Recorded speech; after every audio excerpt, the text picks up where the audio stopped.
1 mangkuk oatmeal setara dengan kandungan serat pada 2,5 mangkuk pepaya. Hai kids, pernah mendengar atau melihat makanan oat dan gandum? Oat atau oatmeal merupakan sereal populer yang biasanya kita sajikan sebagai menu sarapan praktis. Sedangkan gandum berasal dari tanaman gandum yang biasanya kita dapat olah menjadi roti, tepung, kue maupun jenis pastry. Tapi apa ya bedanya oat dan gandum? Karena keduanya sama-sama terlihat seperti biji-bijian. Yuk kita cari tahu lebih lanjut. Sebelum kita lanjut videonya, jangan lupa klik tombol subscribe dan tombol loncengnya ya. Selama ini kita mungkin berpikir kalau oat dan gandum merupakan dua bahan yang sama. Padahal bila kita perhatikan lagi, oat memiliki bentuk yang lebih kecil sementara gandum yang lebar. Oat merupakan hidangan sarapan paling sehat. Oat kaya akan protein dan serat yang membantu menyeimbangkan metabolisme mengatur berat badan. Oat juga memiliki kandungan antioksidan avenanthramides yang berfungsi menjaga tekanan darah. Oat mengandung serat bernama beta-glukan. Jenis serat ini bermanfaat menurunkan kolesterol. 1 mangkuk oatmeal setara dengan kandungan serat pada 2,5 mangkuk pepaya. Sedangkan gandum merupakan jenis rumput yang menempati peringkat ketiga dari keluarga sereal dan paling banyak diproduksi setelah jagung dan beras. Gandum nggak bisa langsung kita konsumsi, tapi harus melalui proses olahan dahulu dan biasa menjadi campuran pada roti dan cookies. Mengonsumsi gandum baik bagi kesehatan tubuh kita. Salah satunya membantu kita terhindar dari risiko kanker.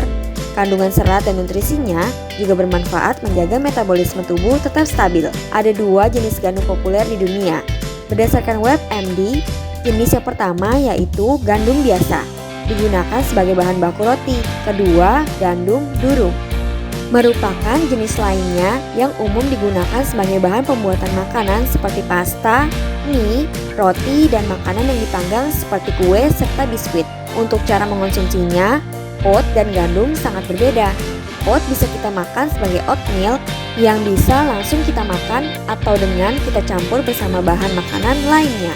Sedangkan gandum merupakan produk mentah sehingga harus diolah dulu menjadi tepung untuk kemudian membuat kue atau roti. Oat banyak dikonsumsi oleh penderita obesitas karena oat cenderung menurunkan kadar kolesterol jahat lebih banyak. Namun gandum tetap menjadi andalan bagi penderita jantung karena menjadi sereal terbaik untuk melawan penyakit jantung. Jadi dari oat maupun gandum, keduanya memang sama-sama membantu menjaga kesehatan tubuh kita.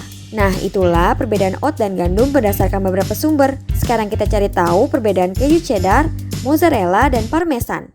Kids, kamu pasti sudah nggak asing dengan keju kan? Berbagai macam olahan makanan dan minuman saat ini banyak yang menggunakan keju. Namun, tahukah kamu perbedaan keju cheddar, mozzarella, dan parmesan? Ketiganya merupakan jenis keju yang populer di dunia, nggak terkecuali di Indonesia. Nah, daripada penasaran, kita cari tahu yuk perbedaan keju cheddar, mozzarella, dan parmesan. Sebelum kita lanjut videonya, jangan lupa klik tombol subscribe dan tombol loncengnya ya. Keju cheddar. Keju cheddar merupakan keju yang berasal dari desa Cheddar di Somerset, Inggris. Jenis keju ini merupakan salah satu yang sangat populer di Indonesia. Bentuk keju cheddar biasanya persegi panjang dan warnanya menunjukkan usianya.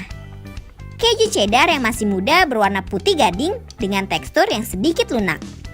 Nah, kalau sudah cukup tua, warnanya akan kuning dan teksturnya menjadi lebih keras. Keju ini memiliki rasa yang cukup kuat, sehingga sering digunakan pada berbagai jenis makanan seperti kue. Makanan yang biasa menggunakan jenis keju cheddar ialah martabak, roti bakar, dan lain sebagainya. Keju cheddar biasanya disajikan dengan cara diparut, dipotong kecil-kecil, atau dilelehkan kids. Keju mozzarella. Keju mozzarella berasal dari Italia dan terbuat dari campuran antara susu sapi dan susu kerbau. Keju ini biasanya berbentuk kotak dan berwarna putih dengan aroma yang gak terlalu kuat. Keju mozzarella memiliki tekstur yang lembut serta lunak. Keju jenis ini banyak dimanfaatkan untuk berbagai macam makanan seperti pizza, makaroni scottle, dan lain sebagainya. Bahkan, keju ini juga banyak dijadikan makanan seperti mozzarella stick dan bitterballen. Nah, keju mozzarella paling cocok dinikmati selagi masih hangat karena teksturnya akan sangat lembut. Keju parmesan. Sama seperti keju mozzarella, Keju Parmesan juga berasal dari Italia, kids. Nama keju ini bahkan diambil dari nama sebuah kota yang ada di sana, yakni Parma. Keju ini terbuat dari susu sapi. Bentuknya begitu padat dan berwarna kuning pucat. Keju Parmesan memiliki tekstur yang gak merata dan ada lubang-lubang sebesar jarum. Dari segi rasa, keju ini agak asin dan memiliki aroma yang cukup tajam. Keju ini umumnya dijual baik dalam bentuk padat maupun bubuk. Biasanya, keju ini dijadikan taburan aneka makanan seperti pada hidangan pasta, pizza, atau kue kastangels. Nah, itulah perbedaan keju cheddar, mozzarella, dan parmesan. Di antara ketiganya, mana yang paling kamu suka nih, kids? Sampai di sini dulu ya videonya. Jangan lupa like, comment, subscribe, dan share ke teman-teman lainnya ya, kids. Bye-bye!